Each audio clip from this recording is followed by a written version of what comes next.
നട്ടപ്പൊരിയുന്ന വെയിലത്ത് ഞങ്ങൾ രണ്ടുപേരും കൂടി നടക്കുക. അച്ഛൻ പറഞ്ഞു ചായ വാങ്ങിത്തരാമെന്ന്. പക്ഷേ അവിടുന്ന് ഇവിടുന്ന് വാങ്ങി തരുന്നില്ല. എന്താണെന്നറിയില്ല, അച്ഛൻ അവിടെയൊന്നും ഇഷ്ടമായിട്ടില്ല. അതുകൊണ്ട് ഞങ്ങൾ നടക്കുക വെയിലത്ത്. ഓ ഗോഡ്, കാണിച്ച എൻ്റെ ഒരു മരം പോലും അങ്ങനെ ഇല്ല ഈ ഭാഗത്തൊന്നും. മോനൊക്കെ വണ്ടിയിൽ വരുവാണേ, കണ്ടോ? അതാ ഞങ്ങളുടെ വണ്ടി, ആ റെഡ് കളർ. മോനെ വണ്ടിയിൽ വിട്ടു കേട്ടോ. മോനെയും അമ്മമ്മേനെയും വണ്ടിയിൽ വിട്ടു. കണ്ടോ, അവർ പോയി. നന്ദൂട്ടി ഓടി വരുന്നുണ്ടേ. നന്ദൂട്ടിക്ക് എത്തിപ്പിടിക്കാൻ പറ്റിയില്ല. അങ്ങനെ ഞങ്ങൾ മൂന്നാളും അത് നട്ടപ്പൊരിയുന്ന വെയിലത്ത് നടക്കുകയാണ്.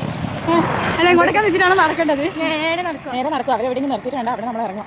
നമ്മൾ ഇന്ന് എന്താണെന്ന് വെച്ചാൽ ഇന്നൊരു സംഭവം ഉണ്ടായി. ഞങ്ങളിപ്പോൾ പശുക്കടവാണല്ലോ ഉള്ളത്. മോൻ്റെ ഫസ്റ്റ് ബർത്ത്ഡേയായിട്ട് എനിക്കൊരു ആഗ്രഹം ഉണ്ട് ഇങ്ങനെ വരണമെന്ന്. എന്നിട്ട് പശുക്കട വന്നു, മുത്തപ്പനെ കണ്ടു, ഭയങ്കര സന്തോഷം കാണാൻ പറ്റിയത്.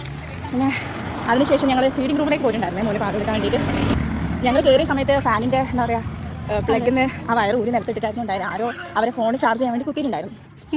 അന്നേരം ഞങ്ങൾ എന്താ ചെയ്തത്, ആ പ്ലഗിൽ നിന്ന് ഊരിയിട്ട് ഫാൻ കുത്തിയിട്ട് കാറ്റിട്ടു. അന്നേരം നെക്സ്റ്റ് വേറൊരു എന്താ പറയുക ആൾ കൊച്ചിനെ ഫീഡ് ചെയ്യാൻ വേണ്ടിയിട്ട് വന്നു. അവരെ ഹസ്ബൻഡാണ് ഡോറ് തുറക്കുന്നത് എന്ന് ആലോചിക്കണം. തള്ളി തുറക്കുമായിരുന്നു. ആ ടൈമിൽ ഞാൻ കൊച്ചിനെ ഫീഡ് ചെയ്യായിരുന്നു. പക്ഷേ ഞാൻ തിരിഞ്ഞിട്ടായിരുന്നു ഇരുന്നത്. പക്ഷേ അതെനിക്കൊരു അൺകംഫർട്ടബിൾ ഫീലാണ് ഉണ്ടായത്. അപ്പം അന്നേരം അവർ ഫുൾ ഫാമിലിയായിട്ടാണ് വന്നത്. ഹസ്ബൻഡും ഒക്കെ പുറത്തായിരുന്നു നിന്നത്. എന്നിട്ട് ആ ചേച്ചി ഉള്ളിലേക്ക് കയറി. അവർ ആ ഡോറ് തള്ളിയ ഫോഴ്സിൽ ആ ചാർജ് ചെയ്തെടുത്തുന്നുള്ള ആ ഫോണും ചാർജറും കൂടി താഴേക്ക് അങ്ങനെ ടേന്ന് ഒറ്റ വീഴലാണ്. ഞാൻ അന്നേരം ഷോക്കായി. എൻ്റെ ഭഗവാൻ അവർ പാമ്പ് കഷ്ടപ്പെട്ട് വാങ്ങിയതായിരുന്നു. അത് താഴെയും പോയില്ലേ. എനിക്ക് ഭയങ്കര വിഷമമായി. ഞാൻ പറഞ്ഞത് ആരുടെ ഫോണാ ചേച്ചി, അത് താഴെ പോയല്ലോ. അതിനെന്താ ആരെങ്കിലും ഫോണില്ലേ, അതിന് എനിക്കെന്താ, അവർക്കൊന്നുമില്ല. ആ ഒരു ബിഹേവിയർ എനിക്ക് എന്താ, അവിടെ ആരും ഉണ്ടായിരുന്നില്ല, അവിടെ അതിൻ്റെ ഓണറൊന്നും ഇല്ലായിരുന്നു, ആരും ഇല്ലാന്ന് വിചാരിച്ചാൽ അങ്ങനെ ആ ഒരു പെരുമാറ്റം എനിക്ക് എന്തോ ഒരു നെഗറ്റീവ് ആയിപ്പോയി. അപ്പോൾ അവർ വിചാരിച്ചാണ് ഇത് അവരറിയത്തൊന്നുമില്ലല്ലോ, അവർ ഫോൺ വീണ കാര്യം അവരറിയത്തില്ലല്ലോ അവർ വിചാരിച്ചു.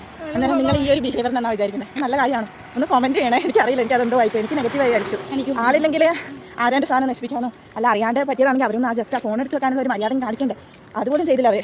അവരെന്താ വേറെ ആരുമല്ലേ, അങ്ങനെ ആ ഒരു പെരുമാറ്റം ആ ചേച്ചിൻ്റെ ഭാഗത്ത് എനിക്കെന്തോ ആയിപ്പോയി. അവിടെ വണ്ടി കണ്ടു എൻ്റെ ഭഗവാനെ. ഞങ്ങൾ ഓൾമോസ്റ്റ് ഇവിടെ ഞങ്ങൾ നടന്ന് സയൻസ് കോളേജോ അവിടെ എത്തി. എൻ്റെ ഭഗവാനെ, എക്സ്പീരിയൻസ് പറയാം. ഉച്ചയിൽ കണ്ടോ സൂര്യൻ? നമ്മളെ ഫാൻസായിട്ടുണ്ടല്ലോ. എനിക്ക് ചൂട് ഹലോ